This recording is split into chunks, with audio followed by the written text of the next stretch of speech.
Hi students, అందరికీ స్వాగతం. Welcome to SPR edutech. ఈ వీడియో మీరు ఫస్ట్ టైం చూస్తున్నారంటే మీకు నా తరపు నుంచి ఒక రిక్వెస్ట్ అండి. మీరు కాంపిటేటివ్ ఎగ్జామ్స్లో గ్రూప్ 1, గ్రూప్ 2, యూపీఎస్సీ, ఐఏఎస్ లాంటి ఎగ్జామ్స్ మీరు ప్రిపేర్ అవుతున్నా అంటే ఈ వీడియో మాత్రమే కాదు, ఇంకో 3 రోజులు ఇక్కడ వస్తున్న కరెంట్ అఫైర్స్ వీడియో అనేది మీరు ఫాలో అవ్వండి.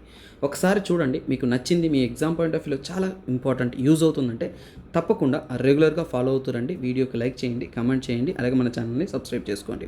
సో ఈ వీడియోస్ అయితే నా మాటలో చెప్పాలంటే చాలా చాలా ఇంపార్టెంట్ అండి. ఎందుకంటే ఈరోజు నేను 14 కరెంట్ అఫైర్స్ టాపిక్స్ అనేది కవర్ చేస్తున్నాను. రోజు మీరు 30 నిమిషాల్లో మ్యాక్సిమం కరెంట్ అఫైర్స్ ఇవ్వడానికి నేను ప్రయత్నిస్తున్నాను. ఎందుకంటే ఈ మధ్యకాలంలో ఎగ్జామ్స్, ముఖ్యంగా యూపీఎస్సీ లాంటి ఐఏఎస్ ఎగ్జామ్లో మీరు తీసుకున్నా అంటే 40% డైరెక్ట్గా మీకు కరెంట్ అఫైర్స్ నుంచి వస్తుంది.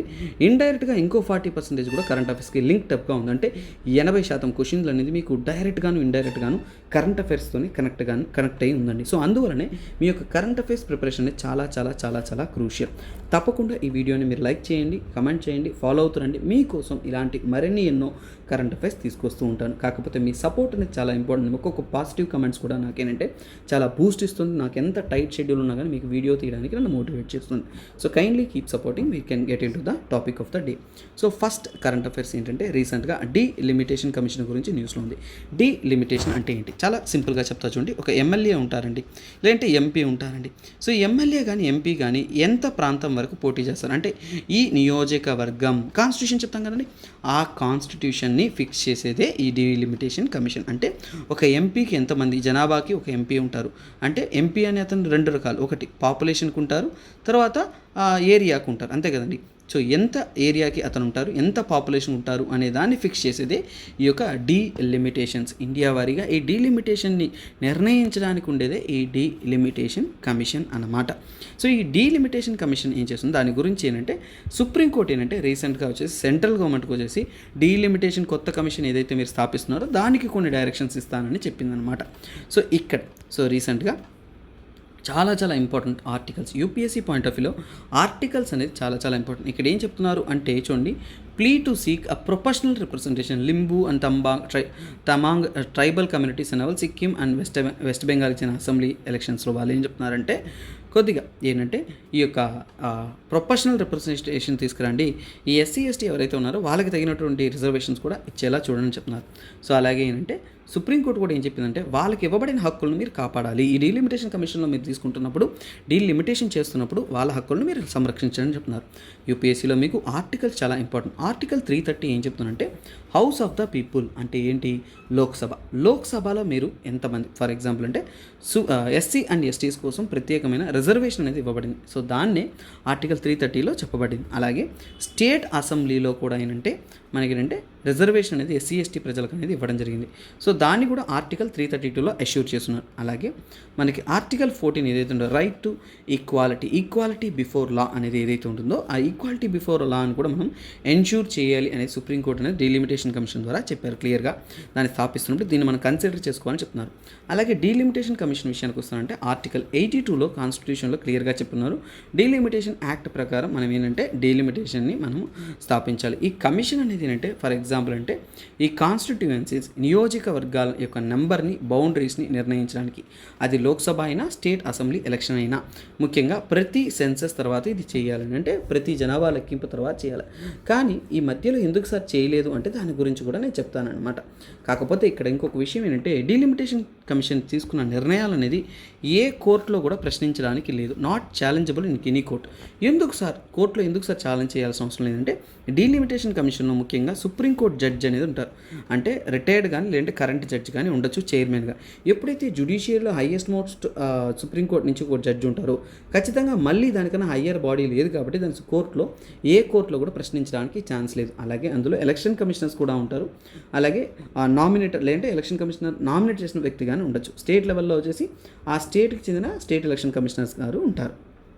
ఇది అలాగే డీలిమిటేషన్ గురించి తీసుకున్నామంటే ఇండియాలో 1952లో చేశారు, 1962లో చేశారు, 1973లో చేశారు. మధ్యలో బ్రేక్ పడింది ఏంటి అని ఆలోచిస్తారు, చెప్తాను.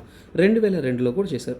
1976లో చేసిన తర్వాత 42వ కాన్స్టిట్యూషన్ అమెండ్మెంట్ చేసి డీలిమిటేషన్ని మనము ఫ్రీజ్ చేద్దామన్నారు 2000 వరకు. అంటే 2000 తర్వాత మళ్ళీ డీలిమిటేషన్ చేయొచ్చు.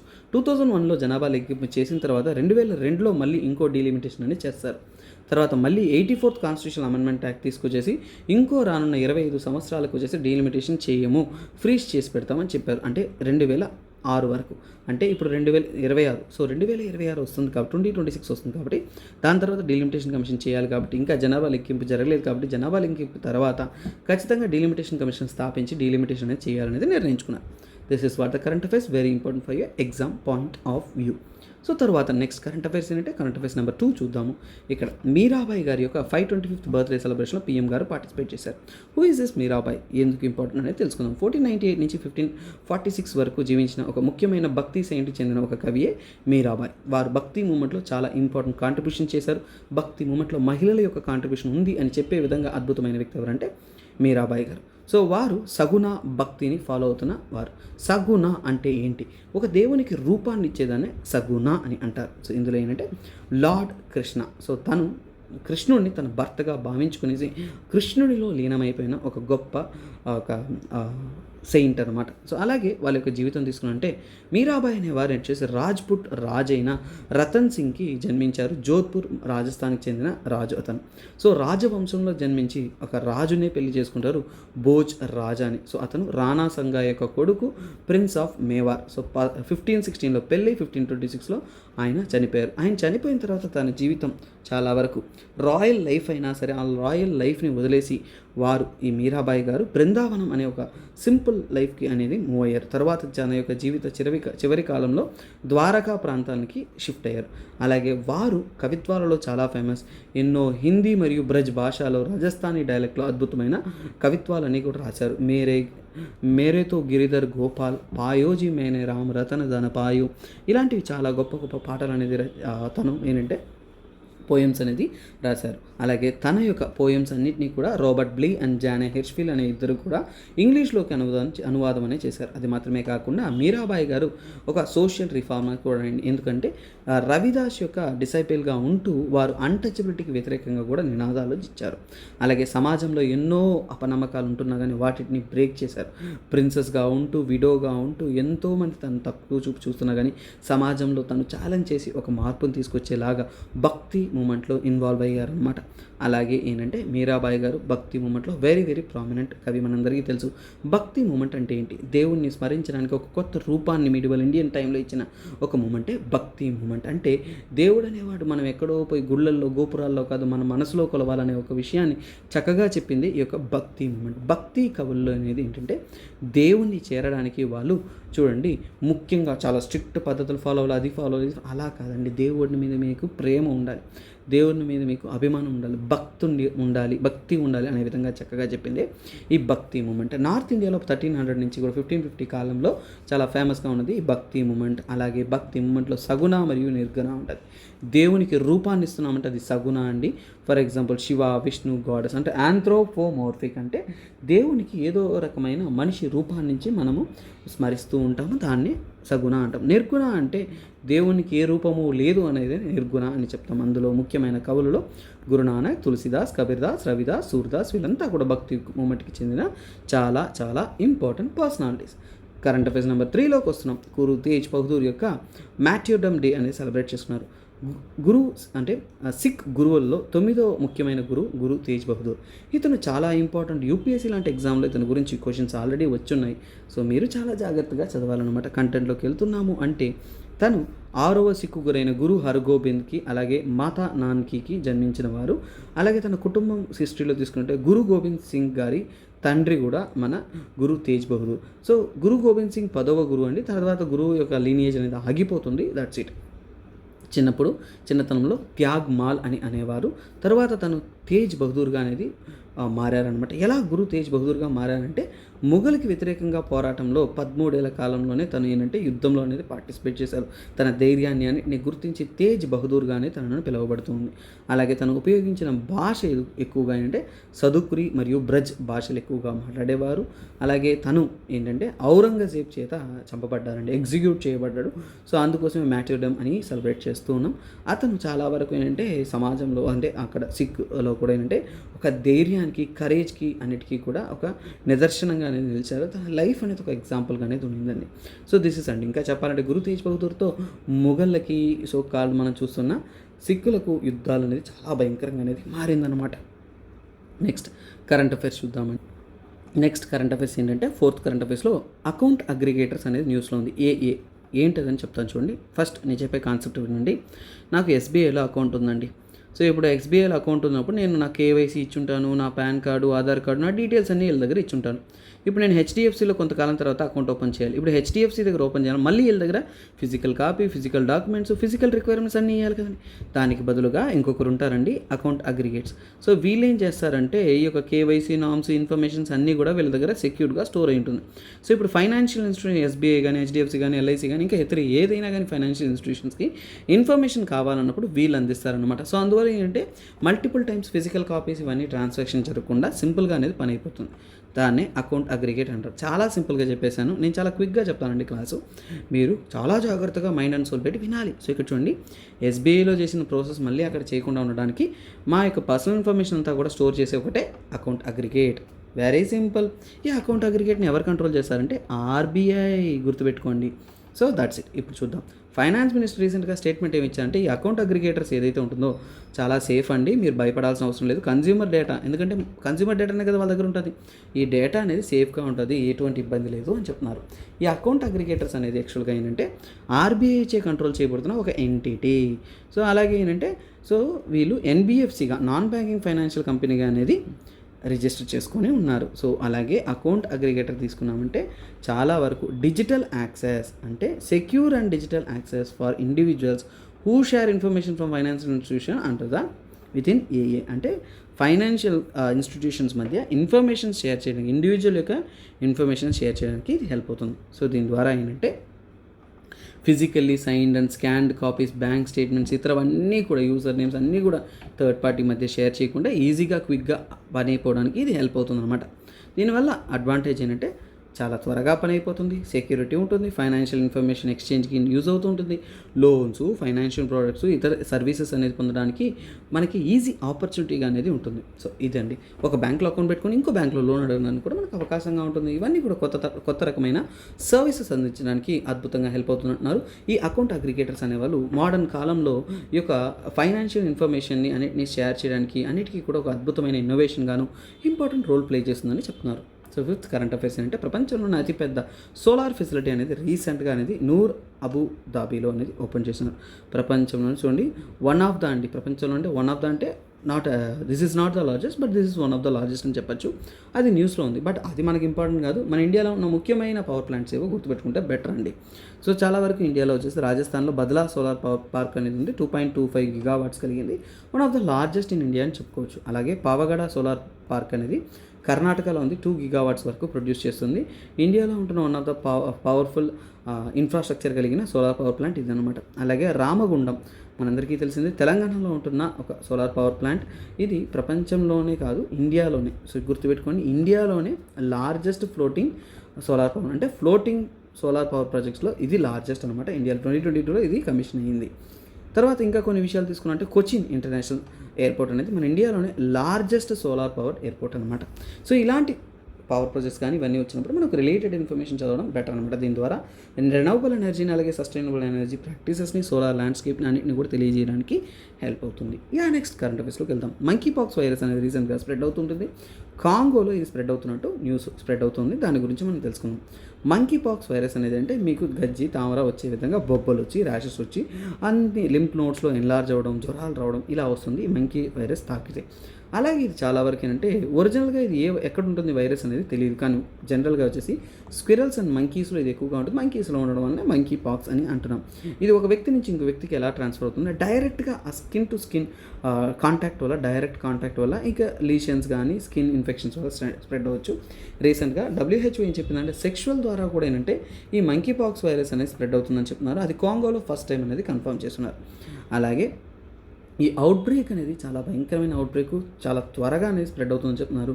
సో ఆఫ్రికన్ కంట్రీస్లో కూడా ఏంటంటే ఇది చాలా వరకు రెస్ట్రిక్టెడ్ ఉంది. తర్వాత ఏంటంటే ప్రపంచవ్యాప్తంగా కూడా అక్కడక్కడ ఇది స్ప్రెడ్ అవుతూ ఉండడం అనేది చూస్తున్నారు. సో అలాగే ఏంటంటే గ్లోబల్గా ఇది ఒక కన్సర్న్ కాబట్టి దానికైనా ట్రాన్స్మిషన్ చేయకుండా అడ్డుకోవడానికి తగినటువంటి యాక్షన్స్ కానీ, వ్యాక్సినేషన్స్ కానీ, హెల్తీ మెషర్స్ కానీ, సర్వేలెన్స్ కానీ ఈ యొక్క WHO అనేది అలర్ట్ చేసింది అనమాట.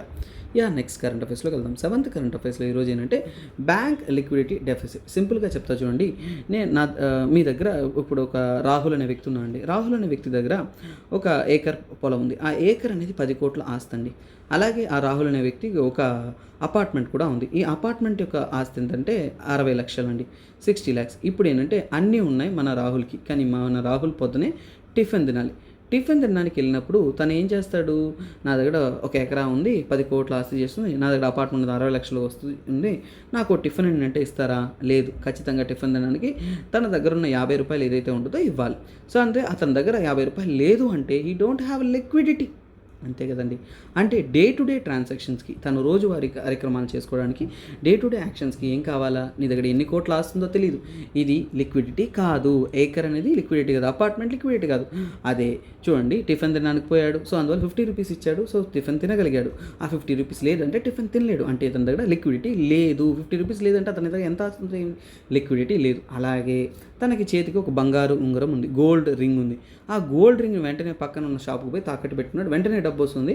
So he is able to eat the tiffin అనమాట. కాకపోతే ఇక్కడ ట్విస్ట్ ఏంటంటే, సో ఈ ఒక ఎకరం పొలాన్ని టక్కన అమ్మేసి 10 కోట్లు ఎంతో తీసుకురాలేడు కదండి. అపార్ట్మెంట్ నుంచి టక్కన మనీ చేయలేడు కానీ. కాకపోతే లిక్విడిటీలో money is the highest form of liquidity. Cash అనేది లిక్విడ్ ఫామ్ అని చెప్పొచ్చు. తర్వాత గోల్డ్ లాంటి ఇంకో లిక్విడ్ ఫామ్ చెప్పచ్చు. ఇక్కడ లిక్విడిటీ చాలా హార్డ్ ఏదంటే ఇక్కడ ఉన్న మన యొక్క అసెట్స్ అనమాట. చాలా సింపుల్ అండి కరెంట్ అఫైర్స్. ఎకనామీ ఒక బ్యూటిఫుల్ సబ్జెక్ట్ అండి, మీరు అర్థం చేసుకోవాలి కానీ చాలా ఎంజాయ్ ఉంటుంది. ఇప్పుడు రీసెంట్గా న్యూస్లో ఏంటంటే లిక్విడిటీ డెఫిసిట్ అనేది బ్యాంకుల్లో ఉండడం అనేది బ్యాంకింగ్ సిస్టంలో లిక్విడిటీ డెఫిసిట్ అంటే ఏంటి? మన రాహుల్కి ఎలాగైతే డే టు డే కార్యక్రమాలకి డబ్బులు లేవో, అదేవిధంగా బ్యాంకులు credit demands of the customers day to day కస్టమర్స్కి ఇవ్వడానికి, కస్టమర్ ట్రాన్సాక్షన్స్కి వచ్చేసి వాళ్ళకి సఫిషియంట్ డబ్బులు, తగినటువంటి డబ్బులు లేదు అంటే దాన్ని ఏమన్నాం? Liquidity deficit. ఎందుకు సార్ ఈ లిక్విడిటీ డెఫిసిట్ అని మీరు అడిగేది నాకు వినిపిస్తుంది. చక్కగా చెప్తాను వినండి. Tight and monetary policy. Sir tight అంటే ఏంటి? నేను టైట్గా లాకర్లో పెట్టి డబ్బులు లాక్ చేస్తున్నా, దాన్ని టైట్ అండ్ మానిటరీ పాలసీలు ఏంటి అంటే ఆర్బీఐ ఏం చేస్తుందంటే ప్రజల్లోకి డబ్బులు అంటే బ్యాంకుల్లోకి కానీ డబ్బులు చలామణి కాకుండా ఆపడానికి ట్రై చేస్తుంది, కంట్రోల్ చేస్తుంది. దాన్ని లిక్విడిటీ ఇన్ ద సిస్టమ్ని రిడ్యూస్ చేస్తుంది. అంటే దాన్ని tight and monetary policy. Monetary పాలసీలో టైట్ అండ్ అన్ని పాలసీస్ మీరు చదవండి, వెరీ క్రూషియల్. సో ఈ టైట్ అండ్ మానిటరీ పాలసీలో ఏంటంటే మనీ సప్లైని తగ్గిస్తుంది కాబట్టి లిక్విడిటీ డెఫిసిట్ రావచ్చు. అలాగే చాలామంది ట్యాక్సులు కడతాను, జీఎస్టీ కడతాను అనే విధంగా తన అకౌంట్లో ఉన్న డబ్బులన్నీ కూడా గవర్నమెంట్ కట్టేశారు అనుకోండి, అప్పుడు బ్యాంకింగ్ సిస్టంలో మళ్ళీ డబ్బులు తక్కువైపోతుంది. ఇంకొకటి ఏంటంటే లిక్విడిటీ మేనేజ్మెంట్. మనందరికీ తెలుసు లిక్విడిటీ అడ్జస్ట్మెంట్ ఫెసిలిటీ ఇంకా ఇతర మెథడ్స్ ద్వారా ఆర్బీఐ చేసి బ్యాంకింగ్ సిస్టంలో మనీ అనేది కంట్రోల్ చేస్తుంది. సో అదే మనం ఏమంటామంటే so called repo rate and reverse repo, repurchase agreement, అలాగే రివర్స్ రెపో రేట్. సో ఇవన్నీ కూడా వాళ్ళు మానిటరీ పాలసీని లిక్విడిటీ మేనేజ్మెంట్ చేస్తారు. అది కానీ సరిగా చేయలేకపోతే అలాంటి సమయాల్లో కూడా లిక్విడిటీ క్రైసిస్ రావచ్చు. అలాగే ఎఫెక్టివ్ లిక్విడిటీ మేనేజ్మెంట్ కోసం ఆర్బీఐ వచ్చేసి రెగ్యులర్గా వచ్చేసి మార్జినల్ స్టాండింగ్ ఫెసిలిటీ కానీ స్టాట్యుటరీ లిక్విడిటీ రేషియో కానీ ఇలాంటివి ఉపయోగించి లిక్విడిటీ మేనేజ్మెంట్ చేస్తుంది. సరే, అలాగే ఇప్పుడు ఇక్కడ ఎలా జరుగుతుందంటే ఫర్ ఎగ్జాంపుల్ రెపో అంటే చూద్దాం. రెపో ఆక్షన్స్ అంటే ఇక్కడ బ్యాంక్ ఉందండి, బ్యాంక్ దగ్గర కొన్ని డాక్యుమెంట్స్ ఉన్నాయి, సెక్యూరిటీస్, దాన్ని అంటే ఆస్తులు ఉన్నాయి అనుకుంటాం. ఇప్పుడు ఆర్బీఐ ఉంది, ఆర్బీఐ దగ్గర అంటే తన ఆస్తులను తన సెక్యూరిటీస్ని తాకట్టు పెడితే ఆర్బీఐలకి డబ్బులు ఇస్తుంది. సో ఇప్పుడు ఏంటి, డబ్బులు ఆర్బీఐ నుంచి బ్యాంక్ దగ్గరకు వస్తుంది కాబట్టి బ్యాంకుల దగ్గర డబ్బులు ఉన్నాయి కదండి. సో ఇప్పుడు లిక్విడిటీ ఈజ్ గుడ్, లిక్విడిటీ పెరిగింది. దీన్నే రెపో ఆక్షన్స్ అంటాం. రివర్స్ రెపో ఆక్షన్స్ అంటే ఏంటి, ఈసారి వాళ్ళ దగ్గర ఉన్న బాండ్లని ఆర్బీఐ బ్యాంకుల దగ్గర ఇచ్చి బ్యాంకుల దగ్గర ఉన్న ఎక్కువ డబ్బుల్ని ఆర్బీఐ తీసుకుంటుంది అనమాట. సో ఇది ఆర్బీఐ వచ్చేసి ఫండ్స్ని బ్యాంక్ నుంచి బారో చేసుకుంటే దాన్నే రివర్స్ రెపో రేట్ అంటాం. ఇలాంటి పద్ధతి ద్వారానే లిక్విడిటీ అనేది కంట్రోల్ అనేది అవుతూ ఉంటుంది. కాకపోతే ఎకనామికల్గా ఈ లిక్విడిటీ అనేది చాలా చాలా ఇంపాక్ట్ చేస్తుంది మన యొక్క ఎకనామిక్ యాక్టివిటీస్ని, ట్రాన్సాక్షన్స్ని, ఫైనాన్షియల్ స్టెబిలిటీని కూడా. అందువల్లనే మనము లిక్విడిటీ చాలా కరెక్ట్గా మెయింటైన్ చేయాలి. డెఫిసిట్లో వెళ్తే ప్రాబ్లం అయిపోతుంది.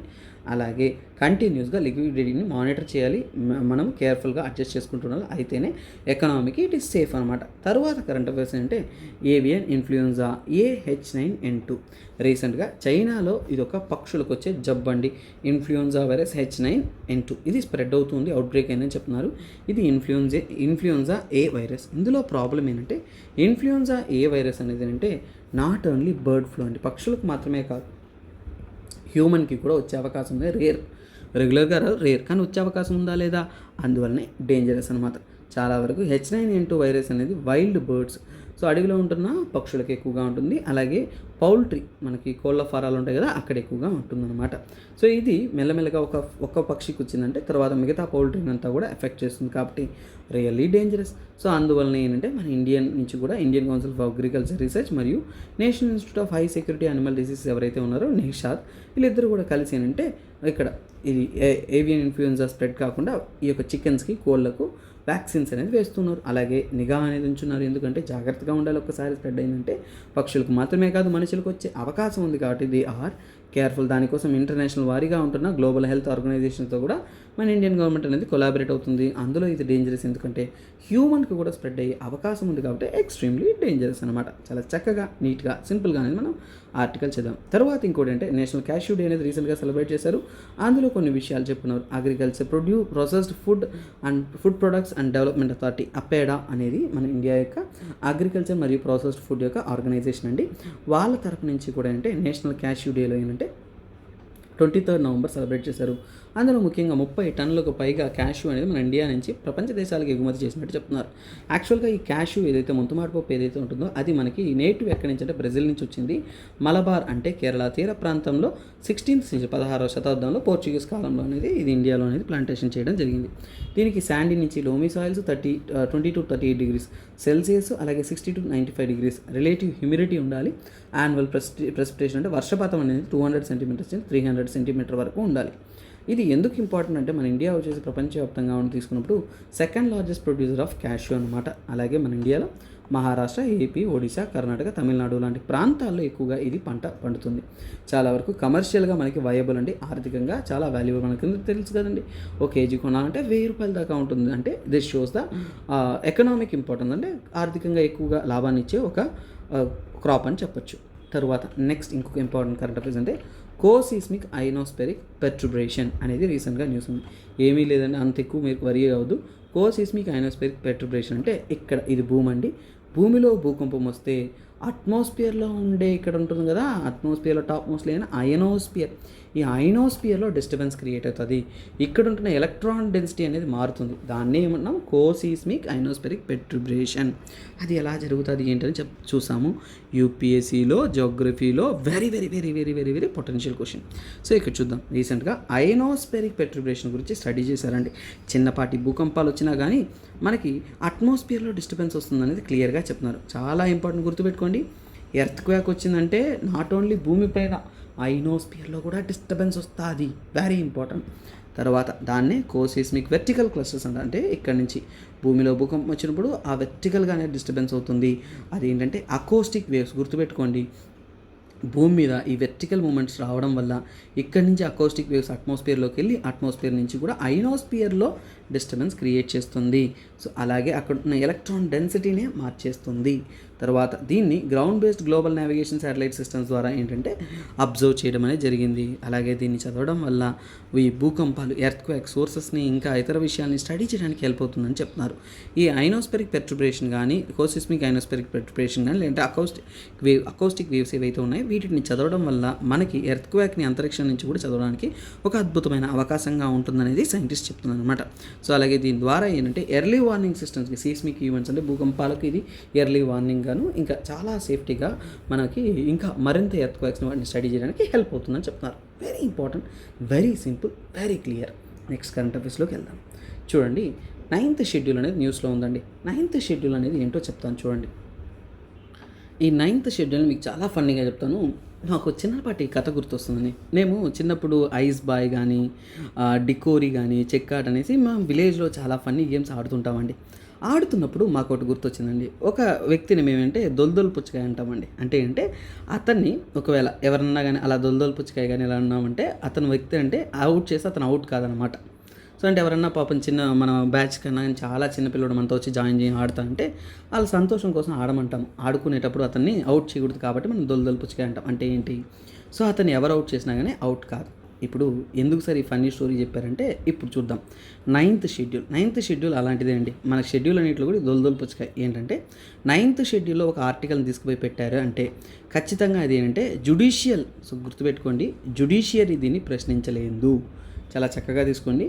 మన లెజిస్లేటివ్ అసెంబ్లీ కానీ మన యొక్క పార్లమెంట్ కానీ ఎగ్జిక్యూటివ్ లెజిస్లేచర్ ఏదైతే ఉంటుందో వాళ్ళు ఏదైనా ఒక విషయాన్ని 9th షెడ్యూల్లో యాడ్ చేశారంటే తప్పకుండా దాన్ని జ్యుడిషియరీ అనేది ప్రశ్నించలేదు. ఇది ఇంతకు ముందు వరకు ఉంటున్న 9th షెడ్యూల్. సో ఇప్పుడు మీరు షెడ్యూల్స్ ఎలా గుర్తుపెట్టుకోవాలనుకున్నా అంటే ఇది ఇక్కడే పాస్ చేసి గుర్తుపెట్టుకోండి, వెరీ ఇంపార్టెంట్. 12 షెడ్యూల్స్ ఉంటాయండి. టియర్స్ ఆఫ్ ఓల్డ్ పిఎం అనేది దానికైనా short cut. First territory, emoluments, affirmation, oaths, Rajya Sabha ఇవన్నీ కూడా ఒకసారి పాస్ చేసి చదవండి, మీకు హెల్ప్ అవుతుంది. బట్ ఇదైతే నేను పాలిటీ క్లాస్ కాదు కాబట్టి చెప్పట్లేదు, జస్ట్ హింట్గా ఉంటుందని మీకు ఇచ్చాను. అలాగే 9th షెడ్యూల్ అనేది ఏంటంటే ఫస్ట్ ఎప్పుడు యాడ్ చేశారంటే 1951లో ఫస్ట్ కాన్స్టిట్యూషన్ అమెండ్మెంట్ యాక్ట్లో వచ్చింది ఏంటి 9th షెడ్యూల్. ఇందులో ఆర్టికల్ 31(b)ని ఇంక్లూడ్ చేశారనమాట. సో ఇందులో కొన్ని విషయాలు మనం తీసుకోవాలి. 9th షెడ్యూల్ ఏంటంటే ఇమ్యూనిటీ ఫ్రమ్ లీగల్ ఛాలెంజెస్. చూడండి, ఇది ఫండమెంటల్ రైట్ వైలేట్ చేశారని చెప్పేసి మనము కోర్టుకి రీచ్ కాలేమన్నమాట. అంటే ఏంటి, ఇది ఫండమెంటల్ రైట్ వైలేషన్ అని చెప్పేసి మనం కోర్టుకి వెళ్ళలేము. అదే 9th షెడ్యూల్. కొన్ని చట్టాలను ఏంటంటే కంట్రీ యొక్క బాగు కోసం మనం 9th షెడ్యూల్ అనేది యాడ్ చేస్తూ ఉంటాం. అలాగే అంటే ఇది కాలంతో పాటు ఎవాల్వ్ అయింది. ఇక్కడ చూడండి, ఒరిజినల్గా ఏంటంటే కొన్ని లాస్ని జ్యుడిషియల్ స్క్రూటినీ నుంచి కాపాడడం కోసం చెప్పాను కదండి. దొలదల పుచ్చకాయ అంటే అవుట్ కాకుండా కాపాడడం కోసం ఏం చేస్తున్నాం అతన్ని, అలా మనం దొలదల పుచ్చకాయను మనం చేస్తాం. అదేవిధంగానే జ్యుడిషియరీ నుంచి ఓవర్వ్యూ చేయకుండా కాపాడడం కోసం కొన్ని చట్టాలను 9th షెడ్యూల్ అనేది ఉంచుతున్నాం. కాలంతో పాటు ఇది మారుతూ వచ్చిందండి. రీసెంట్గా IR Coelho versus state of Tamil Nadu case 2007 అడిగినప్పుడు సుప్రీంకోర్టు క్లారిటీ ఇచ్చిందండి. ఏంటంటే 9th షెడ్యూల్ యాడ్ చేసేటప్పుడు April 24, 1973కి ముందు యాడ్ చేసినంతా వదిలేయండి. తర్వాత ఏదైనా యాడ్ చేస్తే అలా యాడ్ చేసినవి ఫండమెంటల్ రైట్స్ను, బేసిక్ స్ట్రక్చర్ ఆఫ్ కాన్స్టిట్యూషన్, ఎందుకంటే అప్పుడే basic structure of constitution 1973 introduce చేస్తారని. అందుకనే basic structure of constitution, fundamental రైట్స్ను వైలేట్ చేసే విషయాన్ని తీసుకుపోయి 9th షెడ్యూల్ వేసిందంటే మేము అడుగుతాం, మేము ప్రశ్నిస్తాం అని చక్కగా చెప్పారు సుప్రీంకోర్టు అనమాట. సో రీసెంట్గా బీహార్ ఏమని చెప్పిందంటే మనకి రిజర్వేషన్ అనేది 50% మాత్రమేనండి. టోటల్ ఎస్సీ, ఎస్టీ, బీసీ ఎంతమందికి రిజర్వేషన్ ఇచ్చినా కానీ 50% మాత్రమే ఇవ్వాలనేది స్ట్రిక్ట్. కాకపోతే ఇక్కడ ఏంటంటే క్యాస్ట్ బేస్డ్ కోటా ఏదైతే ఉందో మీరు 60% పెంచేయండి, పెంచి దాన్ని తీసుకెళ్ళి 9th షెడ్యూల్లో వేసేయండి. సో అది మనకి కోర్టు ప్రశ్నించదు అనే విధంగా బీహార్ రిక్వెస్ట్ చేసింది అనమాట. కాకపోతే ఇక్కడ ఏంటంటే ఇక్కడ ఉన్న ఇమ్యూనిటీస్ని ఇప్పుడు చేంజ్ అయిపోయింది. సుప్రీంకోర్టు చెప్పింది బేసిక్ స్ట్రక్చర్ కానీ ఫండమెంటల్ రైట్స్ని వైలేట్ చేస్తే ఖచ్చితంగా మేము ప్రశ్నిస్తాము, అది 9th షెడ్యూల్లో ఉన్నా సరే అనేది క్లియర్గా తెలిసింది. This is the beautiful current affairs అండి. నెక్స్ట్ కరెంట్ అఫైర్స్ నెంబర్ 12 చూద్దాం. నేచురల్ ఫార్మింగ్ అనేది రీసెంట్గా న్యూస్లో ఉంది. ఆ నేచురల్ ఫార్మింగ్ కోసం ట్రైనింగ్ ఇవ్వడానికి ఈ యొక్క కృషి సఖీస్, గుర్తుపెట్టుకోండి, కృషి సఖీస్ అంటే ఎవరు, గ్రామ స్థాయిలో ఉంటున్న నేచురల్ ఫార్మింగ్ ప్రమోట్ చేయడానికి ట్రైనింగ్ ఇస్తున్న వాళ్ళని ట్రైనింగ్ ఇస్తాం కదా, వాళ్ళని కృషి సాకీస్ అంటాం. ఇప్పుడు నేచురల్ ఫార్మింగ్ అంటేనే మీరు గుర్తుపెట్టుకోవాల్సిన ముఖ్యమైన విషయాలు ఉన్నాయండి. నేచురల్ ఫార్మింగ్లో బీజామృత్, బీజ అంటే విత్తనం, బీజామృత్ అంటే విత్తనాన్ని ఆవు పేడతో, యూరిన్తో, లైన్తో ట్రీట్ చేసి మనం నాటుతున్నామంటే దాన్ని బీజామృత్ అంటాం. వపాస, నేచురల్ ఫార్మింగ్ పదాలు చాలా ఇంపార్టెంట్. వపాస అంటే ఏంటంటే మట్టిలో ఉండే ఒక మట్టి పాములు ఉంటాయి చూడండి, మట్టి పాములు కదా, దీన్ని నాకు టక్కన రాల, ఎర్త్వామ్స్. ఓకే, ఇదే బాగుంది. ఎర్త్వామ్స్ ఏదైతే ఉంటుందో దాన్ని యాక్టివేట్ చేయడానికి కావాల్సిన వేపర్, మాయిశ్చర్ ఇవ్వడాన్ని మనం వపాస అంటాము. అలాగే ఇంకొక కంటెంట్ జీవామృత్, నేల యొక్క ఫెర్టిలిటీని పెంచడానికి ఆవు యొక్క urine, dung, floor, pulses, jaggery ఇవన్నీ కలిపి రెడీ చేసిన ఒక నేచురల్ ఫెర్టిలైజర్ని ఏమంటామంటే జీవామృత్ అంటాం. మల్చింగ్ అంటే ఏంటి, ఫర్ ఎగ్జాంపుల్ అంటే డిఫరెంట్ ట్రీ క్రాప్స్, బయోమాస్ అంటే సాయిల్లో మాయిశ్చర్ పెంచడానికి మనము చిన్న చిన్న చెట్లన్నీ పెంచి దాన్నంతా కూడా మళ్ళీ దున్నేస్తారండి, దాన్ని మల్చింగ్ అని అంటారు. ఇవండి ప్లాంట్ ప్రొడక్షన్కి మనం నేచురల్ ఫార్మింగ్ పద్ధతిలో చేస్తున్నది. ఇలాంటి నేచురల్ ఫార్మింగ్ని ప్రమోట్ చేయడం కోసం మినిస్ట్రీ ఆఫ్ రూరల్ డెవలప్మెంట్ అలాగే ministry of agriculture and farmers welfare ఎవరైతే ఉన్నారో ఇద్దరు కలుసుకునేసి ఒక సర్టిఫికేట్ ప్రోగ్రామ్ అండి, అంటే ట్రైనింగ్ ఇస్తారు. ఏమని, అరే బాబు రండి కృషి సఖీస్, వస్తున్న వాళ్ళ పేరేంటి కృషి సఖీస్, మీకు నేను నేచురల్ ఫార్మింగ్ ట్రైనింగ్ ఇస్తాను. ఆ విధంగా 50,000 మంది కృషి సఖీస్ని రెడీ చేసి వెళ్ళండి నేచురల్ ఫార్మింగ్ చేయండి అనే విధంగా పంపిస్తున్నారు అనమాట. దీన్ని ఇంప్లిమెంట్ చేసే ఏజెన్సీ ఎవరంటే national centre for organic and natural farming. వారు ఏంటంటే కోఆర్డినేట్ చేసుకొని ఇవంతా కూడా ఏంటంటే Deen Dayal Antyodaya Yojana, national rural livelihood machine. దీనిలో అసలు ఫస్ట్ డిఏవై ఎన్ఆర్ఎల్ఎం స్కీమ్ అంటే గ్రామ స్థాయిలో ఉంటున్న ప్రజలకు జీవనోపాధి కలిగించేదాన్నే national rural livelihood mission, DAY NRLM అంటాం.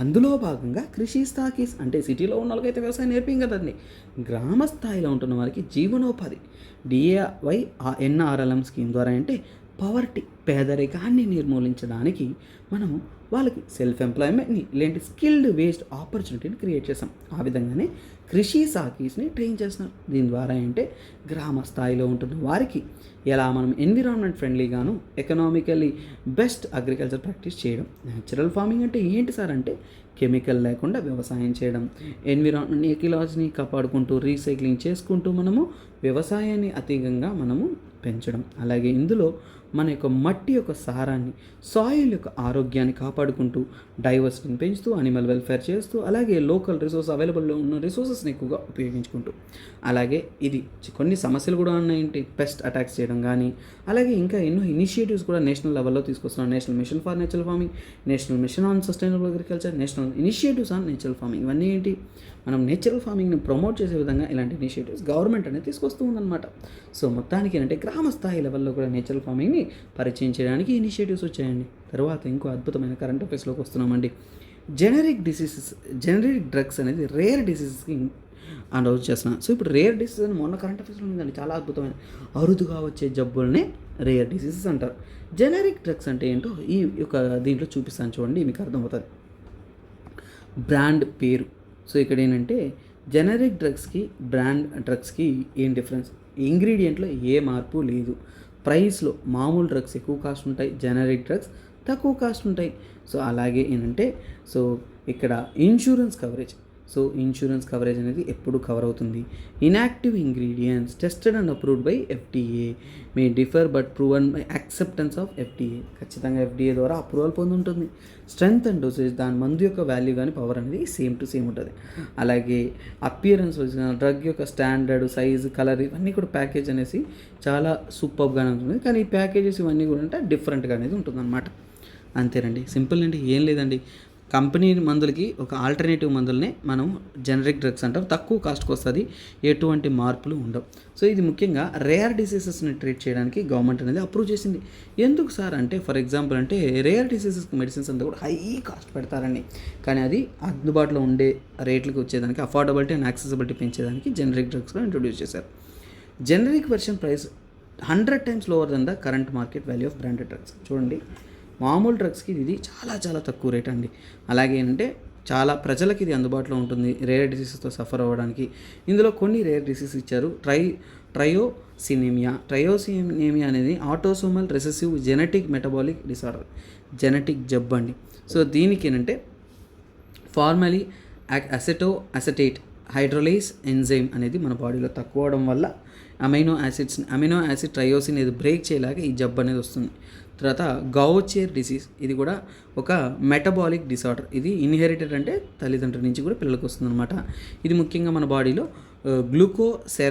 సెరబ్రియోడేస్ ఎంజైమ్ అనేది లేకపోవడం వల్ల లిపిడ్స్ని బ్రేక్ చేయలేక ఈ జబ్బు వస్తుంది. విల్సన్ డిసీజ్, ఒకసారి పాస్ చేసుకుని ఈ జబ్బులన్నీ ఒకసారి లిస్ట్ చూసుకోండి, వెరీ ఇంపార్టెంట్. రేర్ డిసీజ్ అనేది అప్కమింగ్ ఎగ్జామ్లో I'm expecting a question. Wilson disease ఇది ఆటోసోమల్ రిసెసివ్ డిసార్డర్ అండి. ఇది ముఖ్యంగా ఏంటంటే మన బాడీలో అవసరం కంటే ఎక్కువగా కాపర్ బ్రెయిన్, లివర్, కార్నియా ఇలాంటి ప్రాంతాలు అక్యుములేట్ అవ్వడం వల్ల ఈ జబ్బు వస్తుంది. తర్వాత డ్రావెట్ లేదంటే లెనాక్స్ గ్యాస్ట్వార్ట్ సిండ్రోమ్, ఇది ముఖ్యంగా జెనెటికల్గా వచ్చే జబ్బు. సో ఇంకా ఎన్నో రేర్ డిసీజెస్ అనేవి వస్తాయి. WHO ప్రకారం 1000లో ఒకరికి రేర్గా అరుదుగా వచ్చే జబ్బుల్ని రేర్ డిసీజెస్ అంటాం. ఇండియాలో మనం తీసుకున్నామంటే సుమారుగా 8.4 నుంచి 10 crore కేసెస్ అనేది మనకి ఇలాంటి జబ్బులు ఉన్నాయి. 80% ఇవి జెనెటిక్ అంటే ఏంటి, తల్లిదండ్రుల నుంచి వచ్చే జబ్బులుగానే ఉన్నాయి. ఈ రేర్ డిసీజెస్ని కాపాడడం కోసం అంటే మనకు అవగాహన ఉండాలి. ఎందుకంటే మామూలు జబ్బులు అయితే మనకు తెలుస్తుంది, రేర్గా వచ్చేది మనకు తెలియదు కదండి. ప్రాపర్ ట్రీట్మెంట్ ఉండదు, కాస్ట్ ఆఫ్ ట్రీట్మెంట్ చాలా ఎక్కువగా ఉంటుంది. అందుకోసం ఈ గవర్నమెంట్ కూడా ఈ రేర్ డిసీజెస్ని కాపాడడం కోసం 2021లో ఏంటంటే national policy on rare diseases introduce చేశారు. అలాగే ఆర్థికంగా 50 లక్షల దాకా ఈ రేర్ డిసీజ్తో సఫర్ అవుతున్న పేషెంట్స్కి అనేది ఎకనామిక్ సపోర్ట్ కూడా ఇస్తూ వస్తున్నారు. అలాగే ఏంటంటే ఈ యొక్క రేర్ డిసీజెస్ గురించి ఇంపోర్ట్ చేసుకోవడానికి కస్టమ్స్ డ్యూటీ కూడా ఎక్సెంప్షన్ చేస్తున్నారు. అలాగే ఫార్మాసిటికల్ కంపెనీలు కూడా ప్రోడక్ట్ లింక్డ్ ఇన్సెంటివ్ స్కీమ్ అంటలో రేర్ డిసీజెస్కైనా సో కాల్డ్ డ్రగ్స్ని రెడీ చేయడానికి చెప్తున్నారు. సో అలాగే ఏంటంటే ఆర్ఫన్ డ్రగ్స్ కూడా ఇందులో కవర్ చేస్తున్నారు. సో మొత్తానికి ఏం లేదండి, ప్రోడక్ట్ లింక్డ్ సబ్సిడీ అంటే ఆ ప్రోడక్ట్ని తయారీ చేయడం కోసం గవర్నమెంట్ అనేది సబ్సిడీ ఇస్తుంది అనమాట కంపెనీలకు. తర్వాత అండి ఇంకొకటి ఏంటంటే రీసెంట్గా ఐఈఏ రిపోర్ట్ అనేది వచ్చింది. ఆ రిపోర్ట్ ఏంటంటే emission from oil and gas operation in net zero transition. So ఇప్పుడు సుమారుగా ఏంటంటే ప్రపంచవ్యాప్తంగా ఎమిషన్ షేర్ తీసుకుంటే 50% of the global energy related emissions మనకి ఏదైతే మనకి 15% మన యొక్క కార్బన్ ఎమిషన్స్ కానీ గ్లోబల్ ఎమిషన్స్ తీసుకున్నామంటే చాలా వరకు production and transport oil and gas processing వల్లే జరుగుతుందని చెప్తున్నారు. అలాగే ఆయిల్ అండ్ గ్యాస్ యొక్క ఉపయోగం వల్ల ఇంకో 40% చూడండి, చాలా జాగ్రత్తగా ఉండండి. ఒక ఆయిల్ కానీ గ్యాస్ కానీ ఏదైతే మనకి ఫాజిల్ ఫ్యూల్స్ ఉన్నాయో దాని ఉత్పత్తి ప్రొటెక్షన్ ట్రాన్స్పోర్ట్ వల్ల 15% గ్లోబల్ ఎనర్జీ రిలీజ్ అనేది జరుగుతుంది. తర్వాత దాని ఉపయోగం వల్ల 40% జరుగుతుంది. అలాగే తీసుకున్నా అంటే మనకి చాలా వరకు ఇంటెన్సిటీ ఆఫ్ ఇన్వెస్ట్మెంట్ అనేది పెరుగుతూ వస్తుంది. ఫర్ ఎగ్జాంపుల్ అంటే $600 బిలియన్ వరకు ఇన్వెస్ట్మెంట్ చేస్తున్నారు. So need to be halved the emissions intensity of oil and nationals operation globally by 2030. అంటే ఏంటి, ఈ యొక్క గ్లోబల్ ఇన్వెస్ట్మెంట్ అనేది పెంచాలి, ఎమిషన్ని తగ్గించడం కోసం ఎక్కువ పెట్టుబడి పెట్టాలి. అలాగే ఎమిషన్స్ని తగ్గించడం కోసం ముఖ్యంగా తీసుకున్నా అంటే మీథేన్ ఎమిషన్ రెడ్యూస్ చేయడం కోసం అప్రాక్సిమేట్గా ఏంటంటే 30% rise in global temperature. Industrial revolution తర్వాత మనకి చాలా వరకు మీథేన్ ఎమిషన్స్ ఎక్కువగా ఉన్నాయి, దాన్ని రెడ్యూస్ చేయాలి. అలాగే నాన్ ఎమర్జెన్సీ ఫ్లేరింగ్, చాలా వరకు ఏంటంటే ఆయిల్ ఫీల్డ్స్లో అక్కడంతా కూడా మంటలు మండుతుంటాయి చూసారా. సో అలా ఏంటంటే ఎంతో పొల్యూషన్స్ అనేది చేస్తుందని చెప్తున్నారు. సో ఆ ఫ్లేరింగ్ అనేది మనకి అవాయిడ్ చేస్తే మంచిదని చెప్తున్నారు. సో దానివల్ల కూడా ఎక్కువగా ఎమిషన్స్ అనేది జరుగుతుందని చెప్తున్నారు. అలాగే upstream operation electrification. So electrify upstream operations including drilling rigs, pumps, compensator etcetera halved CO2 emissions from upstream energy use by 2030. అంటే 2030 అంతా కూడా మనం అంటే ఈ యొక్క డ్రిల్లింగ్ రిగ్స్ కానీ పంప్స్ కానీ కంపన్సేటర్ కానీ ఇవన్నీ యొక్క ఆపరేషన్స్ వల్ల అంటే మనకి ఎక్కువ ఎమిషన్స్ జరుగుతుంది కాబట్టి వాటిని సగానికి తగ్గించాలని చెప్తున్నారు. అలాగే కార్బన్ క్యాప్చర్ యూటిలైజేషన్ స్టోరేజ్, అంటే మనకి టెక్నాలజీలో కార్బన్ని అట్మాస్ఫియర్లో కానీ ఇక్కడ ఉన్న ఆ కార్బన్ని క్యాప్చర్ చేసి దాన్ని స్టోర్ చేయాలి, అప్పుడు మనం కార్బన్ ఎమిషన్ని తగ్గించవచ్చు అని చెప్తున్నారు. అలాగే లో ఎమిషన్ ఎలక్ట్రోలిసిస్ హైడ్రోజన్, అంటే హైడ్రోజన్ లాంటి ఎనర్జీ ఫ్యూయల్స్ని ఉపయోగించడం వల్ల మనకి ఇక్కడ ఎన్విరాన్మెంట్ ఫ్రెండ్లీగా మనము ఎకో ఫ్రెండ్లీగా రెన్యూవబుల్ ఎనర్జీని మూవ్ ఆన్ అవ్వచ్చు అని చెప్తున్నారు. అలాగే ఐఈఏ అంటే ఏంటి, ఫర్ ఎగ్జాంపుల్ అంటే ఇంటర్నేషనల్ వారిగా ఎనర్జీ ఏజెన్సీ, ఇది 1974లో ఫామ్ అయింది. ముఖ్యంగా ఏంటంటే ఆయిల్ సప్లైస్ అందరికీ సెక్యూర్ చేసుకోవడం కోసం. అలాగే ఇందులో 31 కంట్రీస్ అనేది మెంబర్స్, ఇండియా మెంబర్ కాదు. అలాగే ఏంటంటే ఇండియా వచ్చేసి అసోసియేటివ్ కంట్రీ మెంబర్స్లో ఒకటనమాట. అలాగే ఇందులో ఐఈఏ ద్వారా ఎన్నో రిపోర్ట్స్ వస్తాయి. అందులో వరల్డ్ ఎకనామిక్ అవుట్లుక్ ఒకటి, గ్లోబల్ ఈవీ అవుట్లుక్ ఒకటి. ఇప్పుడు వచ్చిన రిపోర్ట్ ఏంటంటే ఇదేనండి, emissions from oil and gas operations in net zero transition. సరేనండి. సో లాస్ట్ కరెంట్ అఫైర్స్లోకి వచ్చేసాము. రీసెంట్గా సిఆర్టీ ఇన్ అనేది ఆర్టీఐ నుంచి ఎక్సెంప్షన్ అనేది చేస్తున్నారు. ఆర్టీఐ అంటే రైట్ టు ఇన్ఫర్మేషన్ యాక్ట్ 2005. దీని ద్వారా అంటే ప్రజలకు ప్రతి ఒక్క ఇన్ఫర్మేషన్ తెలియడం కోసం తీసుకొచ్చిన ఒక ఇనిషియేటివ్ అనమాట. Department of personal and training ఏంటంటే రీసెంట్గా నోటిఫికేషన్ ఇచ్చారు. సిఆర్టీ ఇన్ అనేది ఆర్టీఐ పరిగణలో నుంచి బయటకు తీసేశారు. ఎందుకు సార్, ఏంటి సార్ మనం అర్థం చేసుకున్నామంటే నోటిఫికేషన్ అనేది సెక్షన్ 24 క్లాస్ 2లో ఇష్యూ చేయడం జరిగింది.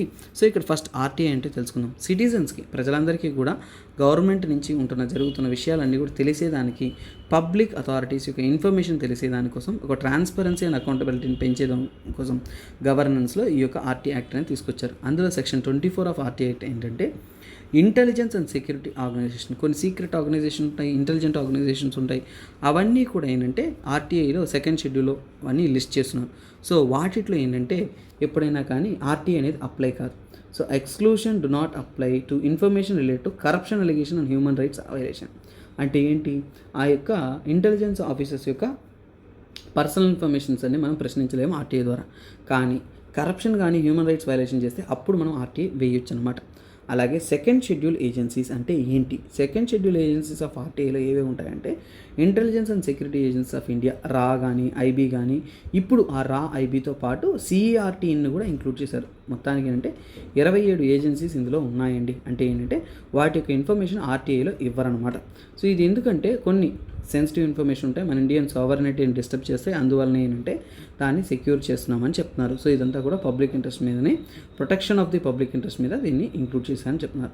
ఇప్పుడు ఈ సిఆర్టీఎన్ అంటే ఏంటో మనం తెలుసుకోవాలి. ఇది మన ఇండియాలో ఉంటున్న ఒక ఇంపార్టెంట్ ఏజెన్సీ అండి కంప్యూటర్ సెక్యూరిటీ కోసం. అంటే ఇది 2004లో వచ్చింది. మన ఇండియాలో కంప్యూటర్ సెక్యూరిటీ కోసం ఆపరేట్ చేస్తున్న ఒక ఏజెన్సీ. ఇది ministry of electronics and information technology అండర్లో ఉంటుంది. ముఖ్యంగా ఇది ఏంటంటే ఇన్ఫర్మేషన్ టెక్నాలజీ యాక్ట్ 2000 అండర్లో ఫామ్ అయింది. ఇది సైబర్ సెక్యూరిటీ కోసం అక్కడ ఇన్ఫర్మేషన్ని కలెక్ట్ చేయడం, అనలైజ్ చేయడం, అలాగే సైబర్ సెక్యూరిటీ థ్రెట్స్ని అవాయిడ్ చేయడం కోసం ఇది వర్క్ చేస్తుంది అన్నమాట. సో దీని ద్వారా ఏంటంటే మనకు కొన్ని సెన్సిటివ్ ఇన్ఫర్మేషన్, కొన్ని సెన్సిటివ్ వర్క్స్ చేస్తున్నప్పుడు అది పబ్లిక్కి డిస్క్లోజ్ చేయకూడదు కాబట్టి దాన్ని ఆర్టీఐలో సెకండ్ ఏజెన్సీస్ కింద ఇంక్లూడ్ చేశారనమాట. మొత్తానికి ఈరోజు 15 కరెంట్ అఫైర్స్ అనేది చాలా అద్భుతంగా చూసాం. రోజు ఇలా అద్భుతంగా మీకు 10+ కరెంట్ అఫైర్స్ అయితే షూట్ చేస్తానండి. 30 నుంచి 40 నిమిషాల్లో మనం అద్భుతమైన కరెంట్ అఫైర్స్ చూద్దాం. ఈ యొక్క వీడియో మాత్రం చాలా చాలా చాలా క్రూషియల్ అండి. వీడియో నచ్చిందంటే లైక్ చేయడం మర్చిపోకండి. అలాగే మీ యొక్క వాల్యుబుల్ పాజిటివ్ కమెంట్స్ ఉంటాయి చూసారా, అవి అలా వేయండి. ఎందుకంటే మీ ఆస్తులు మాకు ఇవ్వట్లేదండి, మేము మీకు సబ్జెక్ట్ ఇస్తున్నామంటే మీ యొక్క మంచి మాటల ద్వారానే ఏంటంటే it will boost us 1000 times. ఒక ఎఫర్ట్ అండి, 3-4 hours ఎఫర్ట్ పెట్టాలి, వీడియో తీయాలి, అప్లోడ్ చేయాలి, ఎంతో వర్క్ ఉంటుంది యూట్యూబ్లోని.